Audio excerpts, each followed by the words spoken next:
Friends जय जगन्नाथ पिलामाने तुम समस्ते केमिति अच्छा आशा करुच्ची समस्ते भले थिबो। तो पिलामाने चलो आज आमे पढ़िबा तुम सप्तम श्रेणी इतिहास बहिर प्रथम अध्याय जहाँकि आमर अछि कौन नूतन शक्तिर अभ्युत्थान। अच्छा नूतन शक्तिर अभ्युत्थान माने कौन आमे इतिहास जितेबेले आरंभ होला सेतेबेले आम कौन साम्राज्य रे केते जन राजा थिले से माने केमिति सब शासन करथिले ऐतिहासिक इतिहास रो उत्पादन गुड़िक कौन कौन इतिहास संबंधी समस्त तथ्य एइथरे आमर क्षुद्र भाव में वर्णना करा जायछि। चलो पिला माने नूतन शक्तिर अभ्युत्थान कौन ता विषय कौन वर्णना कर जायछि चलो विषय को पढ़िबा आ बुझिबा। देख पिला माने विषयटी को पढ़ा को मु आरंभ करूछि। देख आमर कौन अच्छी ऐतिहासिक माने ओ से उत्पादन जिते बेले आम भारत रे तमे जानिच पूर्व ऐतिहासिक माने आसिकी आम भारत को निज अधीन को नहीं जाइतिले तो से विषय रे बहुत सारा आमर कौन इतिहास रे वर्णित करिछि को को माने थिले सेते बेले को राजा मान थिले केमिति शासन करथिले। तो चलो देखिबा ऐतिहासिक माने को माने आ से उत्पादन गुड़िक कौन कौन देखिबा। देख पिला माने एटी कोन देछि जे कौनसी समय रे इतिहास रचना करने उत्पादन आवश्यक। अच्छा इतिहास रचना करने को हमको प्रथमे कौन आवश्यक होता है उत्पादन आवश्यक होता है। ऐतिहासिक उत्पादन को विश्लेषण करी इतिहास रचना कराए। अच्छा पिला माने इतिहास ताले बुझिले इतिहास किपरि रचना कराए किछि ऐतिहासिक उत्पादन माने किछि पूर्व घटना आम पूर्वर जहाँ होइछि से ऐतिहासिक उत्पादन को विश्लेषण करी आमे इतिहास को रचना करू। मध्ययुगीय भारत इतिहास रचना करबा पई बहु उत्पादन गुड़िक रही। भारत रे जो इतिहास गुड़िक आमर बीती जाइछि बा जो सब घटना गुड़िक बीती जाइछि मध्ययुग रे केमिति हेइछि वर्तमान युग रे कौन होउछि से संबंध विषय रे आमर उल्लेख करा जाइछि एवं मध्ययुग समय रे जो केते गुड़े इतिहास संबंधी उत्पादन गुड़िक रहितिला से गुड़िक किपरि आमर इतिहास रचना करिबारे सहाय्य करिछि ता विषय रे मध्ये उल्लेख अछि। देख मध्ययुगीय उत्पादन को आमे कोन मध्ययुग जो उत्पादन गुड़िक थिला ताको आधार करी आमे ऐतिहासिक माने तुर्क आक्रमण राजपूत मानकर अभ्युदय गंगवंशर शासन भक्ति आंदोलन मोगल मानक शासन और भारत रे यूरोपीय मानक आगमन उपर आलोकपात करछथि। देख आम भारत को केते जन आक्रमण करने को आसते केमिति राजपूत मानकर आविर्भाव है आम भारत रे गंगवंशन शासन केमती है आउ कौन मोगल माने केमती शासन कले यूरोपीय माने केमती आसले से संबंध रे एठी सब उल्लेख करा जायछि। देख पिला माने कौन लिखा जाए सुल्तान मामूद को शासन संपर्क में आमर कौन शाहनामा सूचना प्रदान करें मिनहाज उद्दीन सिराज को तबाक इ नासिनारी कौन मन रखिब है मिनहाज उद्दीन सिराज कौन लिखी आमर तबाक इ नासरी एटा लिखिथिले एथिरे से मोहम्मद घोरी इल्तुतमिश आ बलबन को विषय रे वर्णना करछथि। मिनहाज उद्दीन सिराज जो पुस्तक लिखिथिले तबाक इ नासिरी सेथिरे से कहा विषय उल्लेख करथिले मोहम्मद घोरी इल्तुतमिश और बलबन को विषय रे वर्णना करथिले। एहा व्यतीत अमीर खुश को तुगलक नामा एवं मोहम्मद बिन एहा व्यतीत अमीर खुश भी कौन करथिले मन रखिबा अमीर खुश करथिले तुगलक नामा मोहम्मद बिन तुगलक कार्यकलाप संपर्क वर्णना कर अमीर खुश जो तुगलक नामा बाहर करथिले बा जो पुस्तकटा आमर आनिथिले से पुस्तक रे से कहा विषय लिखिथिले मोहम्मद बिन तुगलक कार्यकलाप कौन कौन सब से राजा करथिले तांको संबंध रे उल्लेख अछि। बाबर को आत्मचरित थिला आमर बाबरनामा एवं आबुल फाजा को आकबरनामा यथाक्रमे मोगल शासक बाबर और आकबर विषय रे तथ्य प्रदान करथाय। सेहीपरि मध्य युग रे रचित बहु पुस्तक से समय रे विभिन्न शासन संपर्क रे तथ्य प्रदान करथाय। अच्छा इतिहास माने कोन आमर किछि अतीतर घटना तो अतीतर घटना को हम सब जानिबा केमिति ए जो केतक आमर लेखक माने थिले जेमति अमीर खुश बाबरनामा ए सब कोन तांकर निजर चरित आत्मपुस्तक वर्णना करथिले कि तांको संबंध रे कार्यकलाप संबंध जो पुस्तक रे वर्णना कर जायछि से पुस्तक को पढ़िबा द्वारा आमे सेमानक शासन संपर्क रे जानि परिबा है। देख ए तुम कौन गोटे देचे साइड रे देचे तुम्हें जानिच कि तुम्हें कौन कौन जानिच देख अमीर खुश आमर कौन करथिले देख पिला माने अमीर खुश ଖାଜାଇନା ଉଲ୍ ଫୁତୁ ଆଲାଉଦ୍ଦିନ ଖିଲିଜଙ୍କ ରାଜ୍ୟ ସମ୍ପର୍କରେ ବର୍ଣ୍ଣନା କରିଥିଲେ। ଅମୀର ଖୁସ୍ ଗୋଟେ ଲେଖିଥିଲେ, ଆମେ ଏଇଠି ପଢ଼ିଲେ କ'ଣ ଲେଖିଥିଲେ ଅମୀର ଖୁସ୍? ତୁଗଲକନାମା ଲେଖିଥିଲେ। ତୁଗଲକନାମାରେ କାହା ବିଷୟରେ ଲେଖିଥିଲେ? ମହମ୍ମଦ ବିନ୍ ତୁଗଲକଙ୍କ ବିଷୟରେ ଲେଖିଥିଲେ। ସେମିତି ଅମୀର ଖୁସ୍ ଆମର ଆଉ ଗୋଟେ ପୁସ୍ତକ ବି ଲେଖିଥିଲେ ଯାହା ନାଁ ହେଉଛି ଖାଜାଇନ୍ ଉଲ୍ ଫୁତୁ, ଯାହାକି ଆଲାଉଦ୍ଦିନ ଖିଲଜି ଯେଉଁ ରାଜ୍ୟ କ'ଣ ଜୟ କରିଥିଲେ ତାଙ୍କ ସମ୍ପର୍କରେ ବର୍ଣ୍ଣନା କରିଛନ୍ତି। ଫିରୋଜ ଶାହ ତୁଗଲକଙ୍କ ସମ୍ପର୍କରେ ଆଫିକା ତାରିଖ ଇ ଫିରୋଜି ଶାହା ପୁସ୍ତକରେ ଅନେକ ସମ୍ବନ୍ଧ ସୂଚନା। ଏହି ସମସ୍ତ ରାଜାଙ୍କ ବିଷୟରେ ଆମେ କିଛି ପୁସ୍ତକରୁ ସୂଚନା ପାଇଥାଉ। ତାପରେ ଆସିଲେ କିଏ? ହ୍ୟୁମାନଙ୍କ ଭଉଣୀ କିଏ ଥିଲେ? ଗୁଲବଦନ ବେଗମ। ହ୍ୟୁମାନ ନାମରେ ସେ ହ୍ୟୁମାନଙ୍କ ବିଷୟରେ ଅନେକ କଥା ଲେଖିଛନ୍ତି ହେଲା। ହ୍ୟୁମାନଙ୍କ ଭଉଣୀ ଗୁଲବଦନ ବେଗମ। ହ୍ୟୁମାନ ନାମା କେଉଁଥିରେ ହ୍ୟୁମାନଙ୍କ ବିଷୟରେ ଲେଖା ହେଇଛି ମନେ ରଖିବ। କେଉଁଥିରେ ଆମର ଫିରୋଜ ଶାହଙ୍କ ବିଷୟରେ ଲେଖା ହେଇଛି, କାହା ବିଷୟରେ କେଉଁ ପୁସ୍ତକ ଲେଖିଛନ୍ତି ଆଉ କିଏ ଲେଖିଛନ୍ତି ସେ ସବୁକୁ ମନେ ରଖିବ। ତାପରେ ଆସିଲା କ'ଣ? ଇନାୟତ ଖାଁଙ୍କ ଶାହାଜାହାନ ନାମରୁ ମୋଗଲ ସମ୍ରାଟ ଶାହାଜାହାନଙ୍କ ସମ୍ପର୍କରେ ଆମର ତଥ୍ୟ ମିଳିଥାଏ। ଶାହାଜାହାନ ଜାଣିଛ ତ କି ସିଏ ତାଙ୍କ ସମ୍ବନ୍ଧରେ କେଉଁଠୁ ଆମେ ପାଉଛେ ନା ଶାହାଜାହାନ ନାମାରୁ ହେଲା, ଯେଉଁଟା ମୋଗଲ ସମ୍ରାଟଙ୍କ ଶାସନ ସମ୍ପର୍କରେ ଆମେ ଜାଣିପାରୁଛେ। ତାପରେ ଆସିଲା କ'ଣ ନା ବାବର ନାମାର ଅନ୍ୟତମ ବାବରଙ୍କ ଆତ୍ମଚରିତ ବିଷୟରେ ଲେଖା ହେଇଥିଲା ଆମର କେଉଁଥିରେ? ଯେମିତି ପଢ଼ିଥିଲି ତମକୁ କହିଥିଲି ବାବରଙ୍କ ଆତ୍ମଚରିତ ବାବର ନାମାରେ ଆମର ଲେଖା ହେଇଛି। ତ ବାବର ନାମାର ଅନ୍ୟ ନାମ କ'ଣ ନା ତୁଜୁକ ଇ ବାବରୀ, ମନେ ରଖିବ ହେଲା। ବାବର ନାମର ଅନ୍ୟ ନାମ ହେଉଛି ତୁଜୁକ ଇ ବାବରୀ। ତାପରେ ନେକ୍ସଟ କ'ଣ ଅଛି ଚାଲ ଦେଖିବା ନେକ୍ସଟ ପେଜରେ। ଦେଖ ପିଲାମାନେ ନେକ୍ସଟ ପେଜରେ ଅଛି ଆମର ଆସିଲା ପୁଣି ବିଜୟ ଗ୍ରନ୍ଥରେ ଥିବା ଦୋହାରୁ କବିଙ୍କ ଧର୍ମବାଣୀ ସମ୍ବନ୍ଧରେ ଜାଣିବେ। କେତେ ଜଣ ସାଧୁସନ୍ଥ ବି ମଧ୍ୟ ରହିଥିଲେ ଆମର ଇତିହାସ ଯୁଗରେ। ସେଇ ରାଜାମାନଙ୍କ ସହିତ ସେ ସାଧୁସନ୍ଥଙ୍କ ମଧ୍ୟ ବିଷୟରେ ବି ଆମେ କିଛି ବିଜୟ ଗ୍ରନ୍ଥ ବା ଯେମିତି ଦୋହାରୁ କବିଙ୍କ ବିଷୟରେ ଜାଣିପାରୁଛୁ। ଆଦି ଗ୍ରନ୍ଥ ବା ଗୁରୁ ଗ୍ରନ୍ଥ ସାହେବରୁ ନାନକଙ୍କ ବିଷୟରେ ଜାଣିପାରୁଛୁ। କବିଙ୍କ ବିଷୟରେ କେଉଁଠୁ ଜାଣିଛୁ ନା ବିଜୟ ଗ୍ରନ୍ଥରେ ଥିବା ଦୋହାରୁ। ସେମିତି ଆଦି ଗ୍ରନ୍ଥ ବା ଗୁରୁ ଗ୍ରନ୍ଥ ସାହେବରୁ ଆମେ କାହା ବିଷୟରେ ଜାଣିଛୁ? ନାନକଙ୍କ ନୀତି ସମ୍ପର୍କରେ ଆମେ ପାଇପାରୁଛୁ ବା ଜାଣିପାରୁଛୁ। ତାପରେ ଆସିଲେ କିଏ?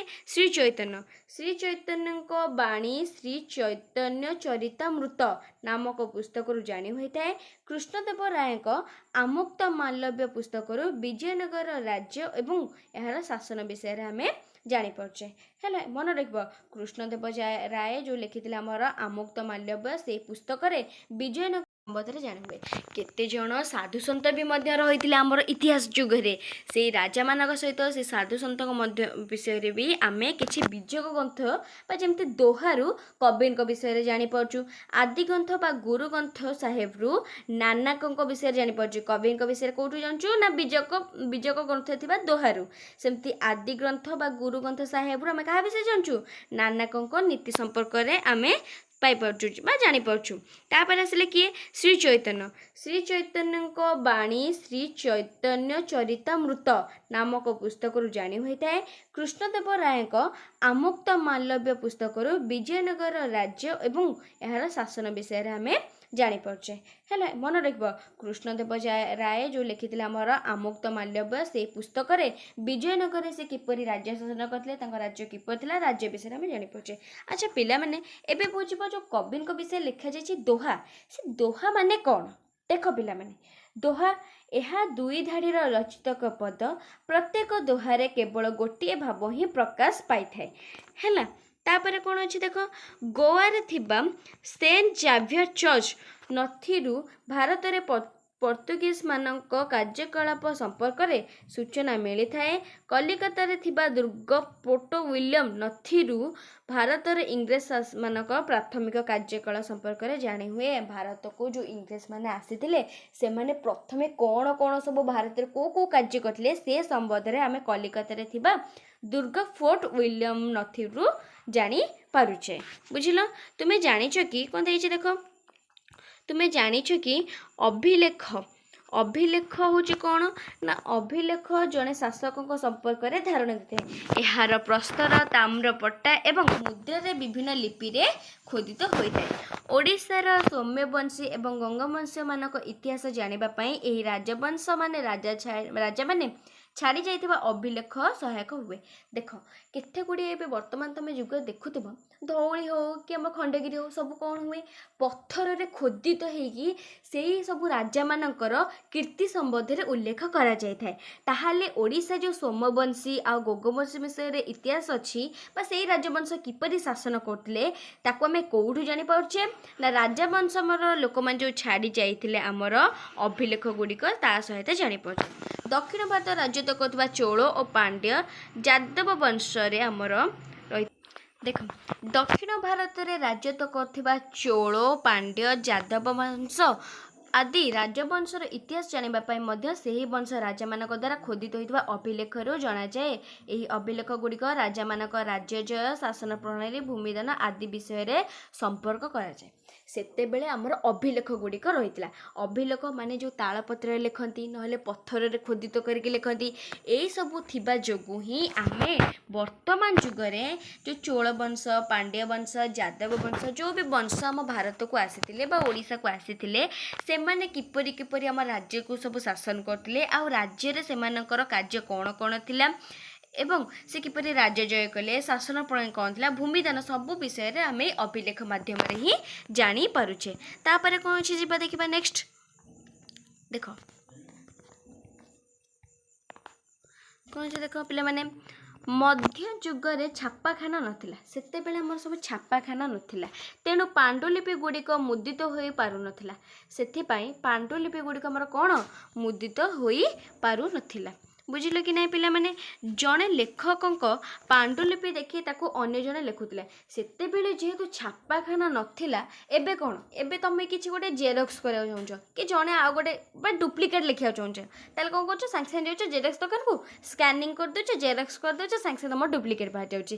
କିନ୍ତୁ ସେତେବେଳେ କିଛି ଛାପାଖାନା ନଥିଲା। କି ଗୋଟେ ବହି ପ୍ରିଣ୍ଟ କର, ତମେ ଯେଉଁ ଏତେ ସ୍କୁଲରେ ଏତେ ଜଣ ସମସ୍ତେ ବହି ଦେଖୁଛ, କୁହ ଜଣେ ଜଣେ ବସିକି ଗୋଟେ ଲୋକ ଯଦି ଗୋଟେ ବହିକୁ ଲେଖୁଥିବ ତାହେଲେ ଏମିତି କେତେଟା ବହି ସେ ଲେଖିବ, ହଁ କି ନାହିଁ? କେତେ ପରିଶ୍ରମ ବି ଲାଗିବ। ତ ଏବେ କ'ଣ, ଏବେ ସବୁ ମେସିନ୍ ଆସିଗଲା, ମେସିନ୍ ଦ୍ୱାରା ଆମ କାମ ଗୁଡ଼ିକ ସହଜ ହେଇପାରୁଛି। କିନ୍ତୁ ସେତେବେଳେ ଛାପାଖାନା ନଥିଲା। ଜଣେ ଯଦି ବହିଟାକୁ ଲେଖିଲେ ତାକୁ ଦେଖି ଦେଖି ଅନ୍ୟ ଜଣେ ଲେଖୁଥିଲେ। ଲେଖାକୁ ଅନୁସରଣ କରି ଲେଖିଲା ବେଳେ ଅଧିକାଂଶ ଅକ୍ଷର ପରିବର୍ତ୍ତନ ହୋଇଯାଉଥିଲା। ଦେଖ ଗୋଟେ ଲୋକ ଯଦି ଟିପି ଟିପି ଲେଖିବ ତାକୁ ବିରକ୍ତ ଲାଗିବ କି ନାହିଁ? ସେ କ'ଣ କରିବ, ନିଜ ମନରୁ ଯାହା ଜାଣିଥିବ ସେଇଆକୁ ବି ଲେଖିଦେବ। ଯାହାଫଳରେ କ'ଣ ହୁଏ ନା ଗୋଟେ ବହିରେ ଯଦି ଅଲଗା ପାଠ ଲେଖା ହେଇଛି, ଆଉ ଗୋଟେ ବହିରେ ଅଲଗା ପାଠ ଲେଖା ହେଇଛି। ତା ମାନେ କ'ଣ, ଅକ୍ଷରରେ ପରିବର୍ତ୍ତନ ହେଇଯାଉଥିଲା। ଆଉ କ'ଣ ହେଉଥିଲା ପିଲାମାନେ ଦେଖ, ବେଳେବେଳେ ଅନୁକରଣ କରୁଥିବା ବ୍ୟକ୍ତି ମଧ୍ୟ ନିଜ ମନରୁ 2-3 ଧାଡ଼ି ବି ତଥ୍ୟ ଲେଖିଦେଉଥିଲା। ଦେଖ ଯେହେତୁ ଜଣେ ସେ ବହି ଲେଖିବେ, ସିଏ ତ କିଛି ପାଠଶାଠ ଜାଣିଥିବେ, ତ ଯେହେତୁ ସେ ଜାଣିଥିବେ, ସେ ଦେଖିବେ ଏଇଟା ଆଉ ଟିକେ ଭଲରେ ଲେଖିଲେ ଭଲ ହେବ, ତ ସିଏ କ'ଣ କରିବେ, ସେଠି ପରିବର୍ତ୍ତନ କରିଦିଅନ୍ତି। ଏହି ଐତିହାସିକ ପ୍ରମୋଦମାନ ପର୍ଯ୍ୟନ୍ତ ମଧ୍ୟ ଦୂରୀଭୂତ ହୋଇପାରିଲା ନାହିଁ। ଫଳରେ ଅଧିକାଂଶ ଲେଖକ, କବି, ଐତିହାସିକମାନଙ୍କ ମୂଳ ଲେଖା ହସ୍ତଗତ ହୋଇପାରିଲା ନାହିଁ। ତଥାପି ମିଳିଥିବା ଗ୍ରନ୍ଥକୁ ଆଧାର କରି ଇତିହାସ ଲେଖା ହେଉଛି। ଦେଖ ଆମେ ଇତିହାସ ବିଷୟରେ କେମିତି ଜାଣିଲେ ନା, ସେତେବେଳେ ଯେଉଁ କବିମାନେ ଥିଲେ ସେମାନେ ସେ ଇତିହାସକୁ ଲେଖିଥିଲେ। ତ ଇତିହାସକୁ ଯେତେବେଳେ ସେମାନେ ଲେଖିଥିଲେ, ସେ କେମିତି ଲେଖିଲେ ଇତିହାସ ନା କିଛି ଉତ୍ପାଦନ, ଅଭିଲେଖ ଆ ମାଧ୍ୟମରେ ହିଁ ଲେଖିଲେ। କିନ୍ତୁ କ'ଣ ହୁଏ, ଯେତେବେଳେ ଯେହେତୁ ଛାପାଖାନା ନଥିଲା, ଯଦି ଜଣେ କବି ଗୋଟେ ଇତିହାସ ସମ୍ବନ୍ଧରେ କିଛି ତଥ୍ୟ ଲେଖିଥିବେ, ତାକୁ ଆଉ ଜଣେ ରିପିଟ୍ କଲାବେଳେ କିଛି ପରିବର୍ତ୍ତନ କରିଦେଲେ, ତାହେଲେ ପ୍ରକୃତରେ ଲେଖକ କ'ଣ ଲେଖିବାକୁ ଚାହୁଁଛନ୍ତି ସେଇଟା ତ ବୁଝିପାରିଲେନି ନା। ତ ଛାପାଖାନା ନଥିବାରୁ ଆମର କ'ଣ ହେଉଥିଲା, ମଧ୍ୟଯୁଗରେ ଅକ୍ଷରର ପରିବର୍ତ୍ତନ ହେବା ସହିତ ଇତିହାସ ସମ୍ବନ୍ଧରେ ମଧ୍ୟ ଆମକୁ ଉଚିତ ବା ସଠିକ୍ ତଥ୍ୟ ମିଳିପାରୁନଥିଲା। ତାପରେ କ'ଣ ହେଉଥିଲା ଦେଖ, ତଥାପି ମିଳିଥିବା ଗ୍ରନ୍ଥକୁ ଆଧାର କରିକି ଯାହା ବି ଯେମିତି ମିଳିଲା ସେମାନେ ଆଧାର କରିକି ଇତିହାସ ଲେଖୁଥିଲେ। ବିଭିନ୍ନ ଗ୍ରନ୍ଥ ତଥା ନଭି ଅଭିଲେଖାଗାରରେ ସଂକୃତ ହୋଇ ରହିଥାଏ। ଐତିହାସିକମାନେ ସେଗୁଡ଼ିକୁ କ'ଣ ପଢ଼ି ବିଭିନ୍ନ ସମୟରେ ଇତିହାସ ରଚନା କରନ୍ତି। ଯେହେତୁ ଯେଉଁ ଅଭିଲେଖ ଗୁଡ଼ିକ ଥିଲା ତାକୁ ହିଁ ପଢ଼ିକି ସେମାନେ ଇତିହାସ ଲେଖନ୍ତି। ଅଧିକାଂଶ ସମୟରେ ତଥ୍ୟ ସମ୍ବଳିତ ତାଳପତ୍ର ପୋଥି ତଥା ପୁସ୍ତକ କାଗଜରୁ ଉଇ ଖାଇଦେବାର ଭୟ ବି ଥାଏ। ଦେଖ ସେତେବେଳେ ଯେହେତୁ ଆମ ତାଳପତ୍ର ପୋଥି କାଗଜରେ ବି ଲେଖାଯାଏ, ତ କ'ଣ ହୁଏ ନା ଏତେ ପୁରୁଣା ବହିକୁ ସାଇଜ୍ କରି ରଖିବା ବା ସଜାଡ଼ିକି ରଖିବାରେ ତ ଅସୁବିଧା ହୁଏ, ତାକୁ ଉଇ ଖାଇଦେବାର ବି ସମ୍ଭାବନା ରହିଥାଏ। ତେଣୁ ବୈଜ୍ଞାନିକ ପଦ୍ଧତି ଅନୁସରଣ କରି ଏହି ଉପାଦେୟ ଗ୍ରନ୍ଥଗୁଡ଼ିକୁ ଅଭିଲେଖ ଆକାରରେ ସଂଗ୍ରହ କରି ରଖାଯାଏ। ସେହିପରି ଭାବରେ ବିଭିନ୍ନ ସଂଗ୍ରହାଳୟରେ ଅଭିଲେଖମାନ ରହିଅଛି।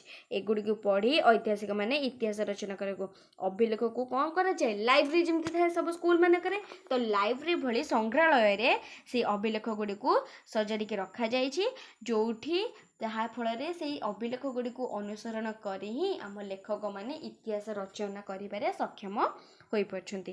ଅତଏବ ଇତିହାସ ଲେଖିବା ପାଇଁ ଉତ୍ପାଦନ ନିହାତି ଆବଶ୍ୟକ। ତାହେଲେ ଆମେ ଯଦି ଇତିହାସକୁ ଲେଖିବା, ଇତିହାସ ଲେଖିବାକୁ ଆମକୁ କ'ଣ ଦରକାର, ଉତ୍ପାଦନ ନିହାତି ଆମକୁ ଆବଶ୍ୟକ ହୋଇଥାଏ। ତ ଦେଖ ପିଲାମାନେ, ଅଭିଲେଖ କ'ଣ ନା, ଅଭିଲେଖ ଗୁଡ଼ିକ ଆମର କ'ଣ କ'ଣ ଅଛି ସେଗୁଡ଼ିକ ଦେଖ। ତୁମେ ଜାଣିଛ କି ଅଭିଲେଖଗାରରେ ବହୁ ନଥିପତ୍ର, ଦିନଲିପି ତଥା ପୁସ୍ତକ ଆଦି ରହିଥାଏ। ଗବେଷକମାନେ ସେମାନଙ୍କ ଗବେଷଣା ପାଇଁ ଏଇଠାରୁ ବହୁ ଉତ୍ପାଦନ, ଯେହେତୁ ସେମାନେ ଗବେଷଣା କରୁଛନ୍ତି ଇତିହାସ ସମ୍ବନ୍ଧରେ, ସେମାନେ କ'ଣ ଗବେଷଣା କରୁଛନ୍ତି, ତାହେଲେ ସେମାନେ କେଉଁଠୁ ନେବେ ନା ଏଇ ଅଭିଲେଖ ଗୁଡ଼ିକର ହିଁ ତଥ୍ୟ ସେମାନେ ନେଇ ଇତିହାସ ରଚନା କରିବା ସହିତ ଗବେଷଣା ବି କରିପାରିବେ। ତାପରେ କ'ଣ ଅଛି ଦେଖିବା, ନେକ୍ସଟ ଚାଲ। ନେକ୍ସଟ ଅଛି ତୁର୍କମାନେ କେମିତି ଆମର ଭାରତକୁ ଆକ୍ରମଣ କରିଥିଲେ। ଆଚ୍ଛା ପିଲାମାନେ ଦେଖ, ତୁର୍କମାନେ କେମିତି ଆମ ଭାରତକୁ ଆକ୍ରମଣ କରିଥିଲେ। ଦେଖ, ଦଶମ ଶତାବ୍ଦୀରେ ଭାରତର ରାଜନୈତିକ ଅବସ୍ଥା ଅସ୍ଥିର ଥିଲା। ଯେତେବେଳେ ଦଶମ ଶତାବ୍ଦୀ ଚାଲିଥିଲା ସେତେବେଳେ ଭାରତ ରାଜନୀତିରେ କିଛି ଅସ୍ଥିର ଥିଲା। ବିଭିନ୍ନ ରାଜବଂଶର ରାଜାମାନେ ପରସ୍ପର ମଧ୍ୟରେ ଯୁଦ୍ଧ ଏବଂ କଳହରେ ଲିପ୍ତ ଥିଲେ। ଏହାର ସୁଯୋଗ ନେଇ ଉତ୍ତର ପଶ୍ଚିମରୁ ତୁର୍କମାନେ ଭାରତକୁ ଆକ୍ରମଣ କରିଥିଲେ। ଯେତେବେଳେ ଆମ ଭାରତର ଅବସ୍ଥା ଅସ୍ଥିର ଥିଲା ସେତେବେଳେ ଉତ୍ତର ପଶ୍ଚିମରୁ ତୁର୍କମାନେ ଭାରତକୁ ଆକ୍ରମଣ କରିଥିଲେ। ତନ୍ମଧ୍ୟରେ ପ୍ରଥମେ ତୁର୍କର ଜଣେ କ'ଣ ଶାସନକାରୀ ଥିଲେ, ଯିଏ ହେଉଛନ୍ତି ଗଜନୀର ସୁଲତାନ ମାମୁଦ। ଇଏ ଜଣେ ତୁର୍କର ଥିଲେ ହେଲା, ଯିଏକି ପ୍ରଥମେ ଭାରତକୁ ଆକ୍ରମଣ କରିଥିଲେ। ବା ଯେତେବେଳେ ସେମାନେ ଯେତେବେଳେ ଆମ ଭାରତ ଅସ୍ଥିର ଅବସ୍ଥା ଥିଲା, ସିଏ ସେତେବେଳେ କ'ଣ କରିଥିଲେ, ଭାରତକୁ ଆସିଥିଲେ। ତୁର୍କମାନଙ୍କ ତରଫରୁ ପ୍ରଥମେ ଆସିଥିଲେ ଗଜନୀର ସୁଲତାନ ମାମୁଦ କେମିତି ଭାରତ ଆକ୍ରମଣ କରିଥିଲେ ଦେଖିବା ଚାଲ। ଦଶମ ଶତାବ୍ଦୀର ଦେଖ ପିଲାମାନେ, ଦଶମ ଶତାବ୍ଦୀର ଆଫଗାନିସ୍ତାନରେ ଆଲିପ୍ତଗିନ୍ ଗଜନୀ ନାମକ ଏକ କ୍ଷୁଦ୍ର ରାଜ୍ୟ ସ୍ଥାପନ କରିଥିଲେ। 977 ଖ୍ରୀଷ୍ଟାବ୍ଦରେ ସାବୁକ୍ତିଗିନ୍ ଏହାର ଶାସନକର୍ତ୍ତା ହୋଇଥିଲେ। ସେ ଯେଉଁ ଆମର କିଏ ମାମୁଦ ଗଜନୀ ଯେଉଁ ଛୋଟ ରାଜ୍ୟଟେ ସ୍ଥାପନ କରିଥିଲେ, ତାକୁ 977 ଖ୍ରୀଷ୍ଟାବ୍ଦରେ ସାବୁକ୍ତିଗିନ୍ ଏହାର ଶାସନକର୍ତ୍ତା ହୋଇଥିଲେ। ତାଙ୍କ ମୃତ୍ୟୁ ପରେ ସୁଲତାନ ମାମୁଦ 1797 ଖ୍ରୀଷ୍ଟାବ୍ଦରେ ସିଂହାସନ କରିଥିଲେ। ଯେତେବେଳେ ସାବୁକ୍ତିଗିନ୍ ମରିଯାଇଥିଲେ ସେତେବେଳେ ମାମୁଦ 1797 ଖ୍ରୀଷ୍ଟାବ୍ଦରେ ସିଂହାସନ ଆରୋହଣ କରିଥିଲେ। ଗଜନୀକୁ ଏକ ରାଜ୍ୟ ସ୍ଥାପନ କରିଥିଲେ। 977 ଖ୍ରୀଷ୍ଟାବ୍ଦରେ ସାବୁକ୍ତିଗିନ୍ ଏହାର ଶାସନକର୍ତ୍ତା ହୋଇଥିଲେ। ସେ ଯେଉଁ ଆମର କିଏ ମାମୁଦ ଗଜନୀ ଯେଉଁ ଛୋଟ ରାଜ୍ୟଟେ ସ୍ଥାପନ କରିଥିଲେ, ତାକୁ 977 ଖ୍ରୀଷ୍ଟାବ୍ଦରେ ସାବୁକ୍ତିଗିନ୍ ଏହାର ଶାସନକର୍ତ୍ତା ହୋଇଥିଲେ। ତାଙ୍କ ମୃତ୍ୟୁ ପରେ ସୁଲତାନ ମାମୁଦ 1797 ଖ୍ରୀଷ୍ଟାବ୍ଦରେ ସିଂହାସନ କରିଥିଲେ। ଯେତେବେଳେ ସାବୁକ୍ତିଗିନ୍ ମରିଯାଇଥିଲେ ସେତେବେଳେ ମାମୁଦ 1797 ଖ୍ରୀଷ୍ଟାବ୍ଦରେ ସିଂହାସନ ଆରୋହଣ କରିଥିଲେ। ଗଜନୀକୁ ଏକ ଶକ୍ତିଶାଳୀ ରାଜ୍ୟରେ ପରିଣତ କରିବା ପାଇଁ ସେ ସ୍ୱପ୍ନ ଦେଖିଥିଲେ। ମଧ୍ୟ ଏସିଆର ଜୟ କରି ଏକ ବିଶାଳ ସାମ୍ରାଜ୍ୟ ସୃଷ୍ଟି କରିବା ପାଇଁ ତାଙ୍କ କଳ୍ପନା ତାଙ୍କ ମନରେ ଉଙ୍କି ମାରିଥିଲା। ସେଥିପାଇଁ ସେ ଏକ ବିରାଟ ସୈନ୍ୟବାହିନୀ ଗଠନ କରିଥିଲେ। ଭାରତର ଧନରତ୍ନ ତାଙ୍କୁ ପ୍ରଲୋଭିତ କରିଥିଲା। ଗଜନୀ ମାମୁଦକୁ ଆମ ଭାରତରେ ଯେତେବେଳେ ଆସିକି ସେ ପ୍ରଥମେ ପ୍ରବେଶ କରିଥିଲେ ସେତେବେଳେ ଭାରତର ଧନରତ୍ନ ତାଙ୍କୁ ବହୁତ ସାରା ପ୍ରଲୋଭିତ କରିଦେଇଥିଲା। ସେଥିପାଇଁ ସେ 1000 ଖ୍ରୀଷ୍ଟାବ୍ଦରୁ 1027 ଖ୍ରୀଷ୍ଟାବ୍ଦ ମଧ୍ୟରେ 17 ଥର ଭାରତକୁ ଆକ୍ରମଣ କରିଛନ୍ତି। ମନେ ରଖିବ, ପ୍ରଥମେ ତୁର୍କ ଆକ୍ରମଣ ଯେତେବେଳେ କରିଥିଲା ସେତେବେଳେ ପ୍ରଥମେ ଆସିଥିଲେ ଗଜନୀର ସୁଲତାନ ମାମୁଦ ହେଲା, ଯିଏକି 1000 ଖ୍ରୀଷ୍ଟାବ୍ଦରୁ 1027 ଖ୍ରୀଷ୍ଟାବ୍ଦ ମଧ୍ୟରେ 17 ଥର ଭାରତକୁ ଆକ୍ରମଣ କରିସାରିଥିଲେ। ତାପରେ କ'ଣ ହେଇଥିଲା ଦେଖ ପିଲାମାନେ, ମାମୁଦ ପଞ୍ଜାବ ଓ ମୁଲତାନ ଓ ଥାନେଶ୍ୱର ଆଦି ଅଧିକାର କରି ନିଜ ବୀରତ୍ୱର ପରିଚୟ ପ୍ରଦାନ କରିଥିଲେ। ଇଏ ଯେହେତୁ 17 ଥର ଭାରତକୁ ଆକ୍ରମଣ କରିଥିଲେ, ମାମୁଦ ଖାଲି ଭାରତକୁ ଆକ୍ରମଣ କରିନଥିଲେ, ପଞ୍ଜାବକୁ, ମୁଲତାନକୁ, ଥାନେଶ୍ୱରକୁ ମଧ୍ୟ ନିଜ ଅଧିକାରକୁ ଆଣିଥିଲେ। ସେ ପଞ୍ଜାବକୁ ନିଜ ସାମ୍ରାଜ୍ୟରେ ମିଶାଇ ଦେଇଥିଲେ। 1025 ଖ୍ରୀଷ୍ଟାବ୍ଦରେ ମାମୁଦ ଗୁଜରାଟ ପ୍ରସିଦ୍ଧ ସୋମନାଥ ମନ୍ଦିର ଲୁଣ୍ଠନ କରି ବହୁ ଧନରତ୍ନ ଭାରତରୁ ଗଜନୀକୁ ନେଇ ଯାଇଥିଲେ। ମାମୁଦ କ'ଣ କରିଥିଲେ, ଯେତେବେଳେ କ'ଣ ଏତେ ସବୁ ଅଧିକାର କରିସାରିଲେ, ଆକ୍ରମଣ କଲେ, ସେତେବେଳେ 1025 ଖ୍ରୀଷ୍ଟାବ୍ଦରେ ମାମୁଦ କ'ଣ କରିଥିଲେ, सोमनाथ मंदिर को लुंठन कर बहु धन नहीं आम भारत गजनी को पलैते। हिंदू धर्म मंदिर कौन ध्वंस और लुंठन कर इस्लाम धर्मर गौरव रक्षा करने से चेष्टित थे। सी कौन कला आम हिंदू धर्म को पसंद करते सी निज धर्म इस्लाम धर्म को इस्लाम धर्म केमती गौरव करमती रक्षा करेंगे से विषय से बहुत सतर्क थे। तापर कौन देख देख तुम्हें जाच कि कौन दे मामू कौन करते मामू 17 थर भारत आक्रमण मध्य भारत आहरी अनेक राज्य पर आक्रमण कले भारत पर आक्रमण करते ता छड़ा आहरी बहुत सारा करते भारत काश्मीर बंग बुंदेलखंड मालव आजमेर यही सब अंचल को भी जिते आक्रमण करते यही सब स्थान को भी आक्रमण करदे। आउ कौन करते सोमनाथ मंदिर आक्रमण बेले गुजरात राजा भीमोदय राज्य छाड़ी पलायन करते। सोमनाथ मंदिर गुजरात काठियावाड़ समुद्र कूल सोमनाथ मंदिर कौटी अवस्थित ना गुजरात काठियावाड़ समुद्र कूल अवस्थित थिला। मामूद बागदादर खलीफा इस्लाम धर्म रक्षक बोली सम्मानित करथिले। मामूद को कौन जेहेतु से इस्लाम धर्म थे तेणु तांको एई सम्मानटा प्रदर्शन करथिला। कौ सम्मान ना इस्लाम धर्मर रक्षक बोली। देख 1030 ख्रीष्टाब्द सुल्तान मामूद मृत्युवरण करथिले। एते थर भारत 1027 थर ख्रीष्टाब्द पर्यंत भारत को आक्रमण करी शेष 1030 ख्रीष्टाब्द सुल्तान मामूद मृत्युवरण करते। समग्र उत्तर भारत एक आक्रमण एवं लुंठनकारी कबल मुक्त है। मामूद किंतु गजनीर बहु उन्नति साधन करते। सेठे से एक विराट पाठ्यगार और सुंदर मस्जिद निर्माण करते। मामूद तांको दरबार में बहु ज्ञानी और गुणी मान स्थान देते। सेमानक मध्यरु प्रसिद्ध थिले पार्सिक कवि फिरदौसी है। मामू जो गुणी मान जो ज्ञानी गुणी से मानक सब कौन करते दरबार स्थान देते मध्य जड़े थे प्रसिद्ध जी होती पार्सिक कवि फिरदौसी। से शाहनामा नामक एक विराट ग्रंथ रचना कर जनमानस अमर हो रही। कवि फिरदौसी कौन रचना करते शाहनामा है शाहनामा। मामूद आल बेरुणी नामक जड़े विद्वान व्यक्ति को भारत संपर्क में ज्ञान आहरण करने कौन करते पठाई से बहु वर्ष धरी भारत रही एक सुंदर पुस्तक रचना करते ताहा नाम हूँ तहकीक इ हिंद अर्थात भारत विषय जहाँ सत्य एटा से रचना करते। एटा रचना करने को किए पठाई मामूद आलबेरुणी नामक जड़े विद्वान व्यक्ति। बुझिपार पिला माने मामूद को मृत्यु पर गजनी राज्य निज गौरव हराई बसला।